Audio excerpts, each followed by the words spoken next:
Hi there, and welcome to this podcast from a very hot UK. This month, one of the great people in British art died aged 88. David Hockney was our best known living artist in the UK for many years, but he is recognised internationally and his exhibitions happen all over the world. The last one I went to was in Paris in 2025. And it was glorious. Much of his work, especially for me, his landscape, that means pictures of the land, much of his work is superb. But what was wonderful was also the man himself. You could describe David Hockney as rather eccentric. That's eccentric, ECCENTRIC, meaning not conforming, different to the norm. And he certainly was. David Hockney, throughout his life, was his own person. He would not be dictated to or bossed around. And that's a great quality in an artist. He did his own thing. He wasn't political. He wasn't trying to get across some huge message. He was just himself, a true artist, representing what he saw and endlessly interested in art and painting. David Hockney's career as an artist spanned 60 years. But one of the reasons why I like him so much is David Hockney the man, the down-to-earth Yorkshireman who never lost his accent, never lost the way he spoke from the north of England. And David Hockney was also a great entertainer. He made people laugh. And it will be for his character that he's remembered as well as his wonderful paintings. Hockney was a figure who was instantly recognisable with his blonde and later white hair, round glasses, impish smile, and the ever-burning cigarette in his hand. So in this podcast, while I talk about this wonderful British artist and eccentric David Hockney, you'll be learning something of British culture and British humour, as well as having some great English language listening to practice with. And some of it will entertain you. Another bonus with this podcast, we cannot show David Hockney's paintings due to copyright. But what you'll get instead, a bonus, is some of my paintings, studies which have been inspired by David Hockney's work. Not as good as Hockney, I hasten to add, but showing how Hockney was an inspiration to many people, especially amateur artists like me. So one thing which marks out the artist David Hockney was that he was his own person and that he stayed very much himself, despite his fame, despite his celebrity. I mentioned earlier the ever-present cigarette. In a world where smoking is universally condemned, outlawed for its bad effects on your health, David Hockney was known for his campaigns for the rights of smokers to smoke. He would say he loved tobacco and apparently kept 2,000 cigarettes in his house for in case of emergencies. He lived till he was 88 and smoked right to the end. He liked to point out that 4 different doctors who advised David Hockney to stop smoking died before he did. At the Labour Party conference in the UK in 2005, he held up a sign which read, "Death awaits you all, even if you do not smoke." Another favourite from 2012, David Hockney wore a badge saying, "End bossiness soon." David Hockney was not to be bossed around. David Hockney's final self-portrait, which I saw in 2025 in that Paris exhibition, features what's known as the Droste effect. That's DROSTE, where you've got a picture within a picture within a picture on into infinity. Other artists like Velasquez also used this. So the painting shows Hockney painting the painting you're looking at, and in his hand, a burning cigarette. The title of this final piece of artwork, Play within a play within a play, and me with a cigarette. In the one hand, he's got a paintbrush, in the other, a cigarette. Some have said this image showed the desire for eternal smoking, and David Hockney was never far away from controversy. That means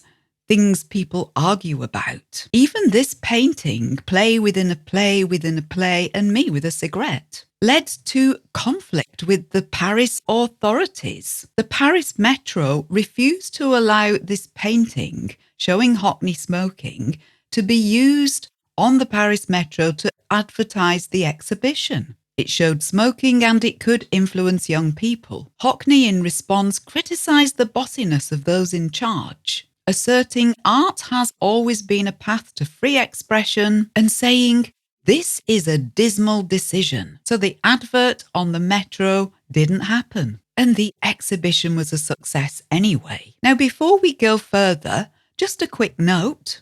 If you're enjoying this podcast and you'd like more English language material to practice with, we do have a subscription service.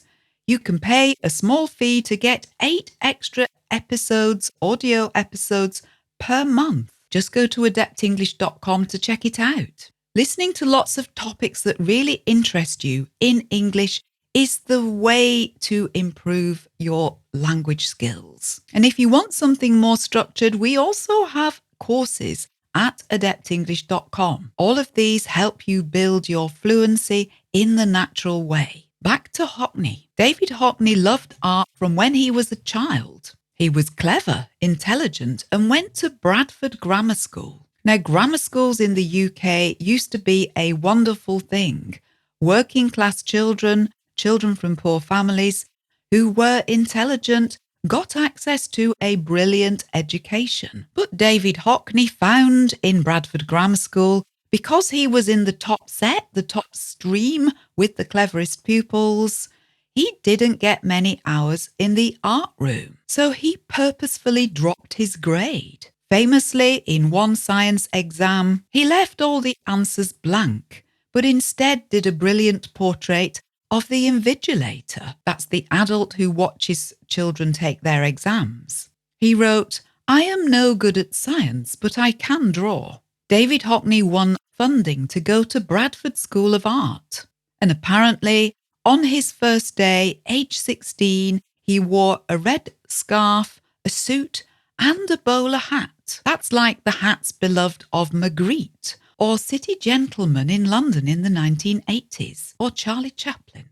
That's a bowler hat. I'm pretty sure he stood out on his first day at art college. And when David Hockney later came to finish his degree at the Royal College of Art in London, he was asked to write a thesis. He refused. A thesis is a large work full of lots of words. David Hockney wanted to be judged on his art alone. So the RCA, the Royal College of Art, made an exception. That meant they bent the rules just for him. The results, he was awarded a gold medal. David Hockney appeared to collect it in a gold lame suit. And being gay is very much part of David Hockney's character. He dared to make paintings showing homosexuality even before it was legal, even before it was decriminalised in the UK. He never hid it. Apparently, David Hockney's father said to him, "Never worry what the neighbours think." And Hockney later said that being gay in the 1960s wasn't such a problem because he was so good at art. And this was also partly what drew David Hockney to the US. Firstly, to New York, where being gay was much more tolerated in the early 1960s. But apparently, he said he found the lines of Manhattan too vertical. So soon he was living in LA, Los Angeles instead. And his paintings from these times are well known. One from 1972 called Portrait of an Artist, Pool with Two Figures. This became the most expensive artwork by a living artist when it sold for over $90 million at auction. Another one, A Bigger Splash, is probably one of the most famous Hockney paintings. One of the things that I really like about David Hockney, he was always trying out new things with his artwork. I go to the Royal Academy exhibition in London every year, and what I notice is many of the members of the RCA, famous artists, they just produce the same kind of work every year. So frustrating.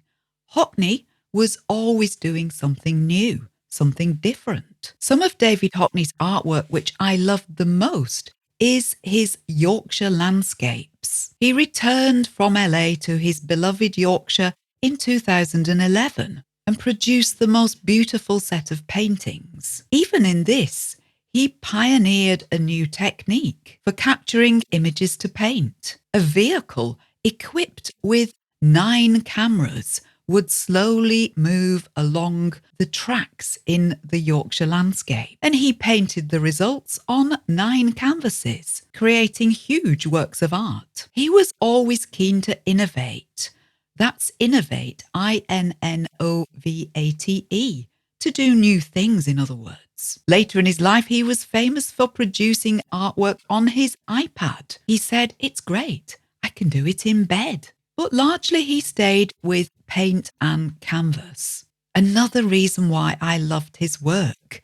No installation art here, no abstract painting. And he produced landscape when it was no longer fashionable or a trend. He even moved to Normandy in the north of France and lived there from 2015 to 2022, so he could capture that landscape too. After his Yorkshire landscapes, Hockney pivoted.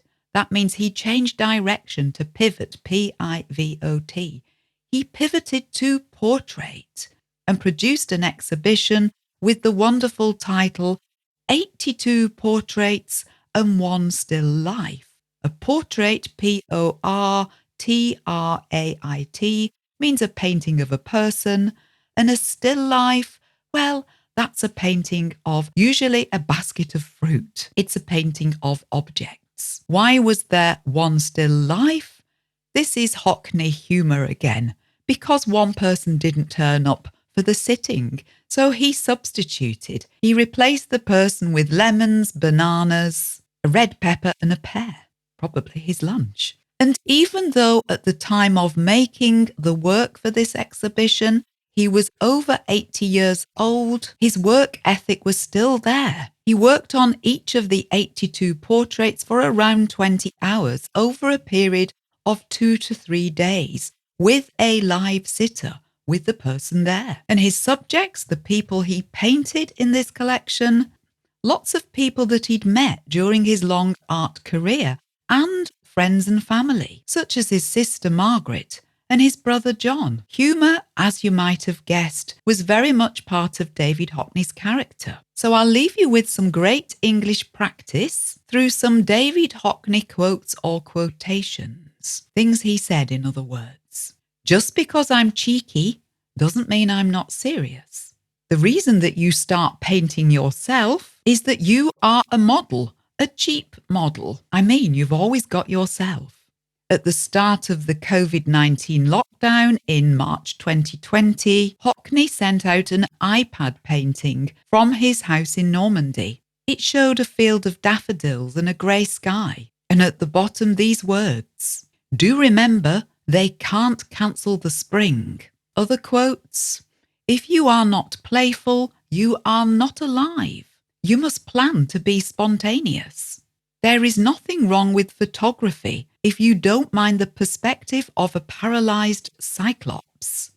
I'll leave you to work out that vocabulary. And finally, I can get excitement from watching rain on a puddle, and then I paint it. Now, I admit there are not too many people who would find that exciting, but I would, and I want life to be thrilling and rich. And it is. I make sure it is. What a great way to live life.